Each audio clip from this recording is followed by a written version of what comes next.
Hello and welcome back to section 4.3. We're going to tie together 4.1, 4.2 with some additional diagnostics on the best squares or the best least squares regression line, and what is the best and how to make sure that we are deciding if two variables are linearly related or not. So if you turn in your course pack to page 123,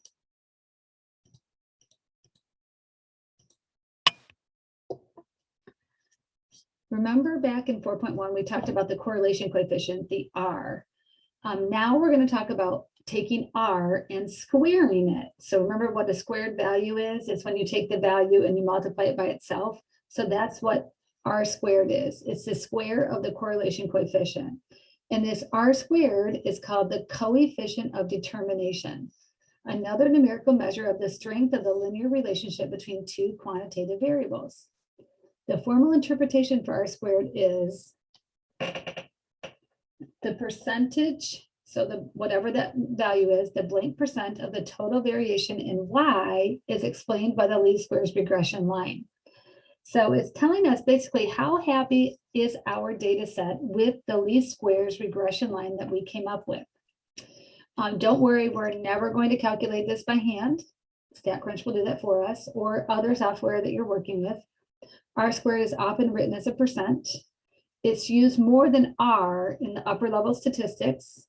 And where R squared shines is showing which explanatory variable has the most effect on the response variable. Okay. So correlation coefficient R versus coefficient of determination R squared. So both of them measure the strength of the relationship.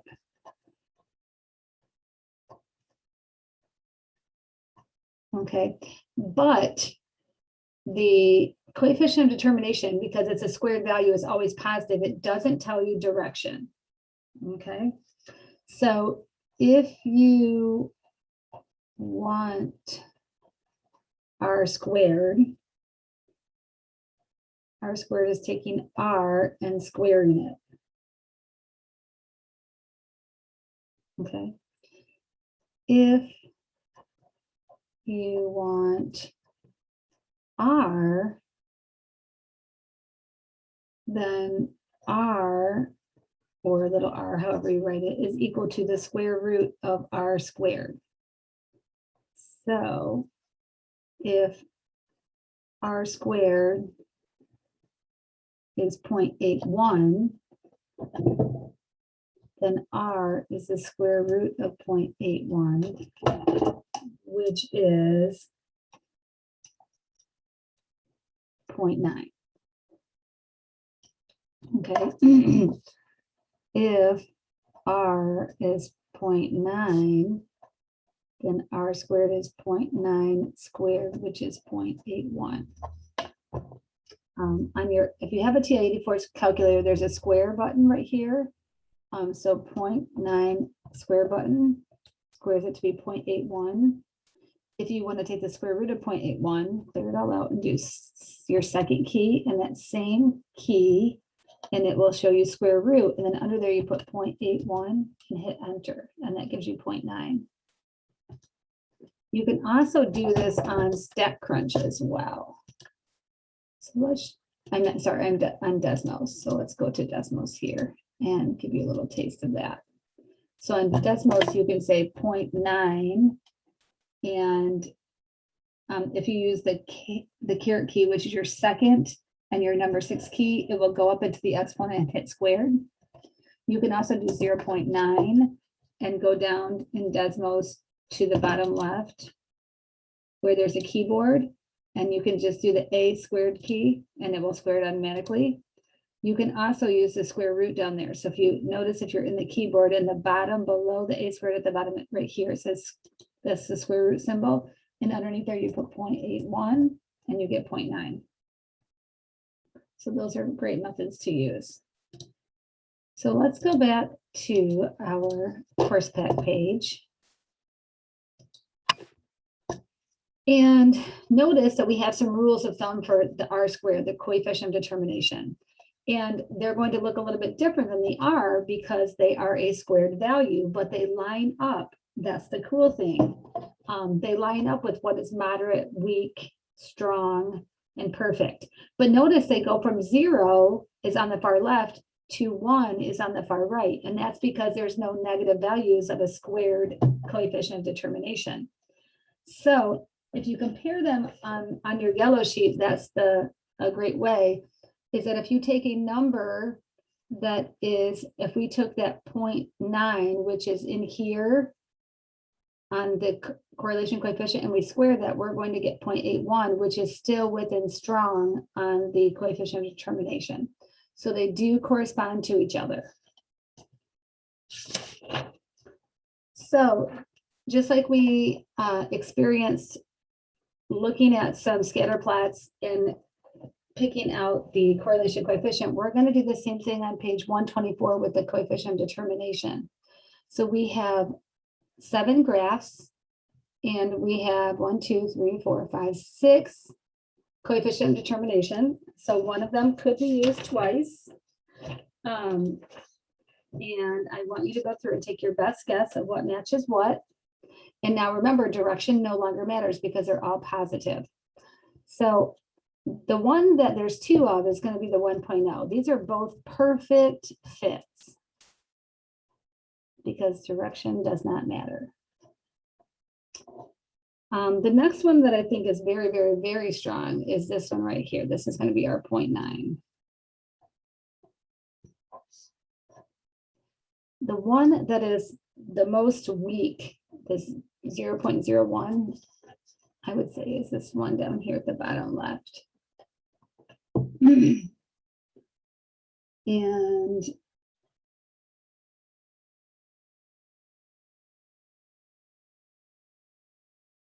the one up here on the top left, I'd say is the next strongest to the 0.9, which is 0.69. And then this one here on the left is going to be, these two are both in consideration for weak, but I'd say this D is definitely a little bit stronger, so 0.35. And then I would give this the 0.19.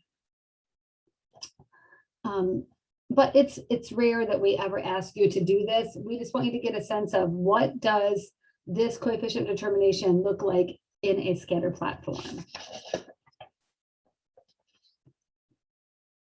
Okay.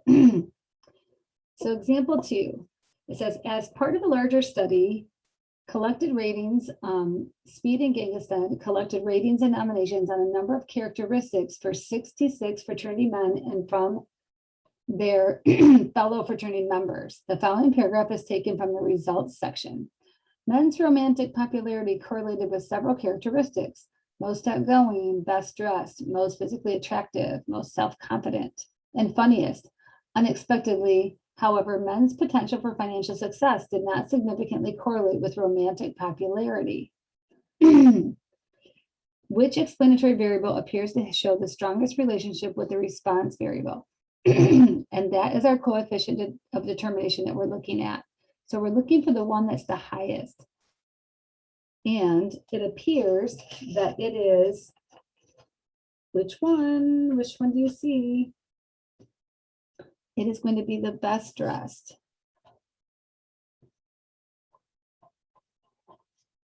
It has the highest coefficient of determination at 0.48, and we translate that to 48%. Okay, so we want this to be high. Example 3 goes back to our data from 4.1 and 4.2, the percent of students on free and reduced lunch. We have our scatter plot again, and I want us to go back to StatCrunch and practice getting this information because I think it's very important. So let's go back and share screen back to. So here's our data on the free and reduced lunch. And to get the coefficient of determination, we're going to go to stat and regression in simple linear. And we're going to choose our X value, that is the percent on free lunch. Y value is the percent passing math. And the only thing we really care about is hitting compute, because everything we need is going to come out right down here in this graphs and the model estimates. Okay, so just hit compute.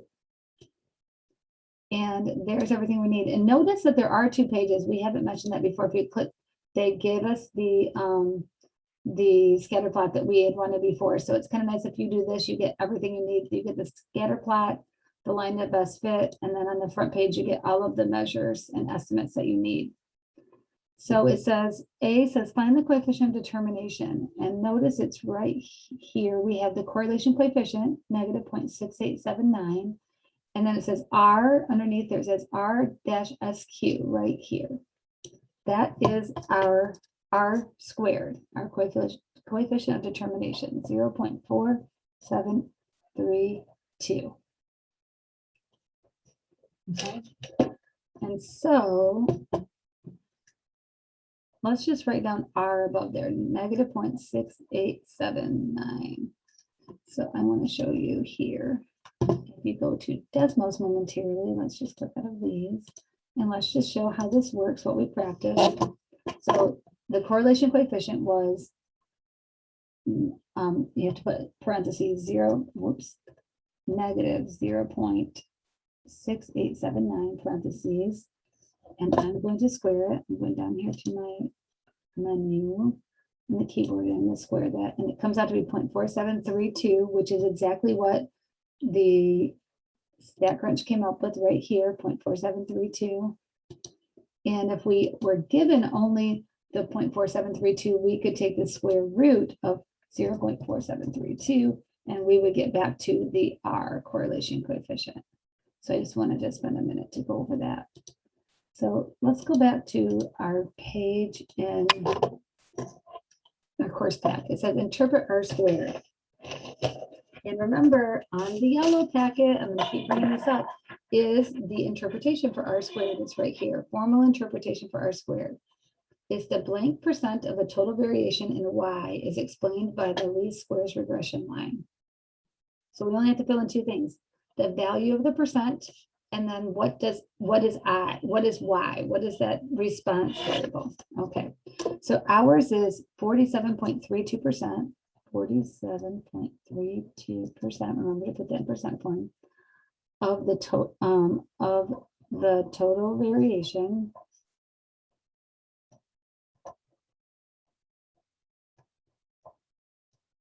in Y. Y is percent passing math, and the percentage of students passing math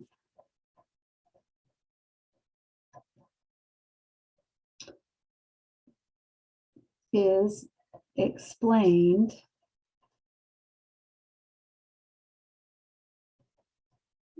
by the least squares regression line.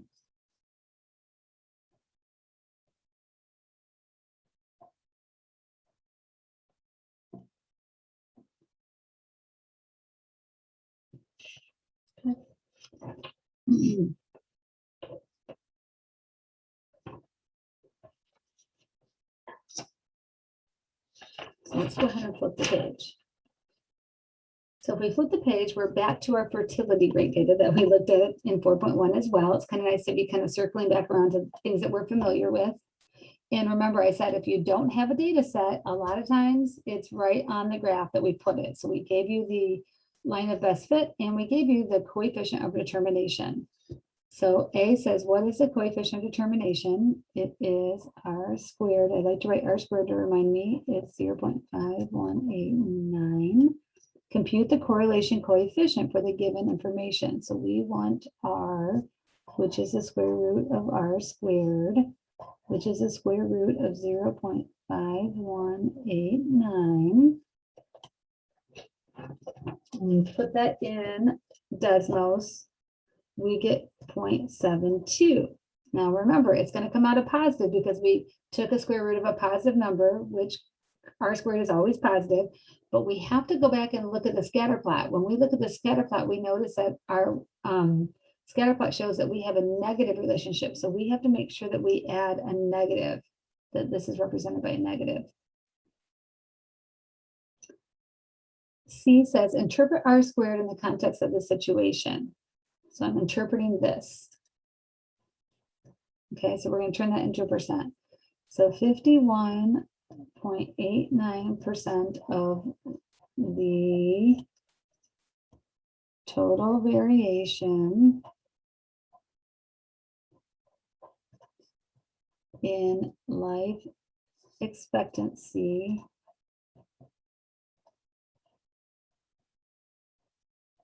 can be explained by the least squares regression line. A politician from another country sees our data and results for life expectancy and fertility rates. She determines that to get a longer life expectancy in her country, she should just restrict the number of children to 1 per woman. What's wrong with her reasoning? Okay, remember, this is an observational study. It's not a designed experiment. Okay, so we cannot say anything about causing. We can only say that correlation does not mean causation. And this is only a moderate negative, okay? This is only moderate negative because it would have to be 0.8, negative 0.8 or further to be strong. So it's a moderate negative.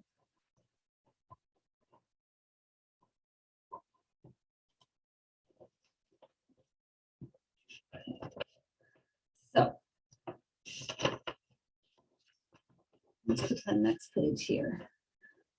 So the next page kind of tries to put it all together here. It says, how can I be sure the relationship between my 2 variables is linear? So we're going to kind of put everything all together. So there's no one test to be 100% sure that a linear relationship exists. There are many things we should do to check for a linear relation.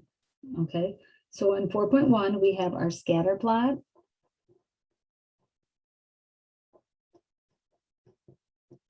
And our correlation coefficient.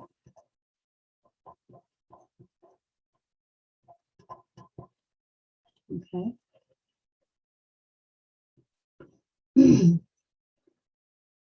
And 4.3, 4.1 and 4.3 is our scatter plot with our residuals.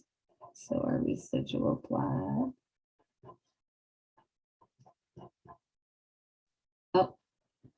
And then 4.3 is also our coefficient of determination.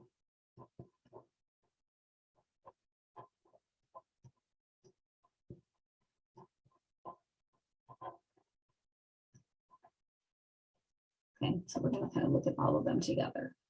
If we went to chapter 14 in the book, which remember that your book is not a hardcover book unless you order one, but it is the resource book. The textbook is actually in my stat lab. So if you went to chapter 14, there are some tests that we could perform that are much more rigorous, but we're not going to look at those this semester. We're only going up through chapter 11.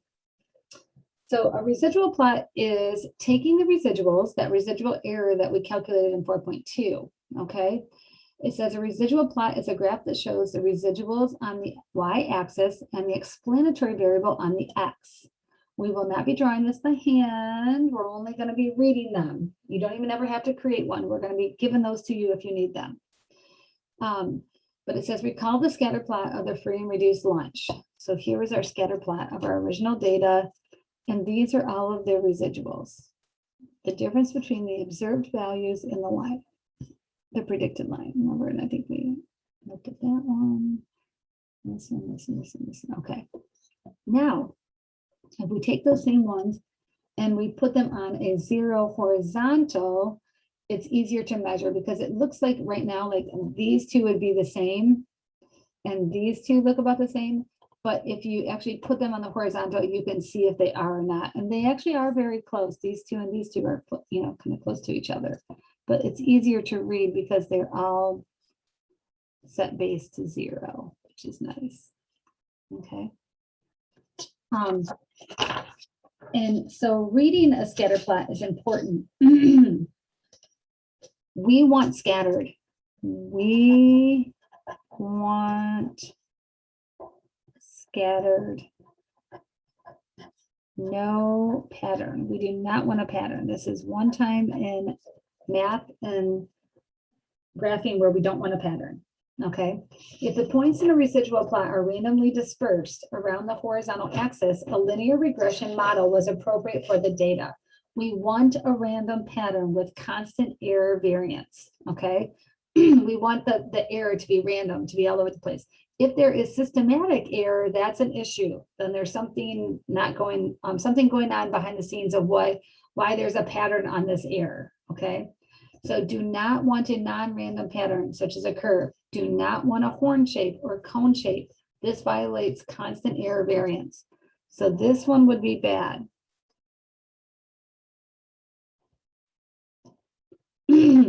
This one is a little more random. Okay.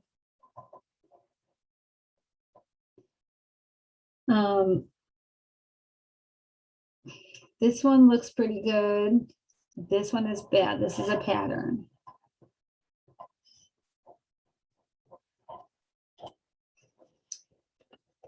The key is that you just tell me if you can't use it because it looks like there's a pattern, or if you can use it, yes, because there is no pattern, it looks random. That's the important part, is that how you interpret it. Because there's ones like plot 2 and plot 3 where we could go, well, there kind of looks like a pattern.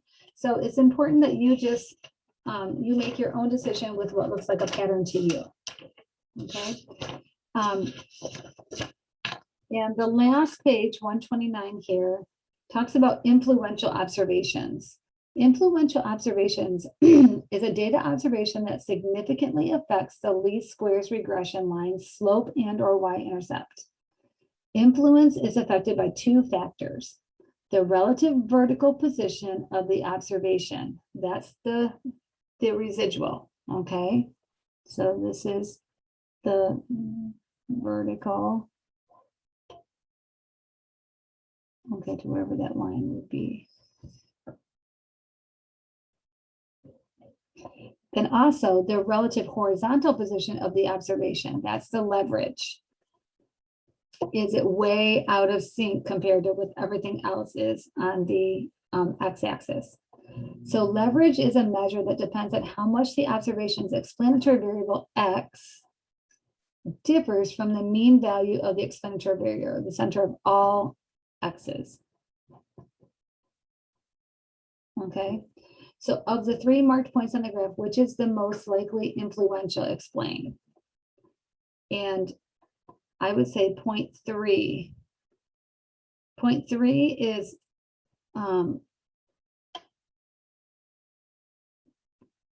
oops.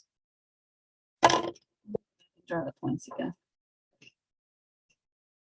And actually the line, you know, it depends on where the line goes. Oh, if the line was here, it'd be different. If the line went, you know, here, it would be different too. But point 3 is definitely the one that is the furthest away, because it is not really within the rest of the data as far as the average x's are around here.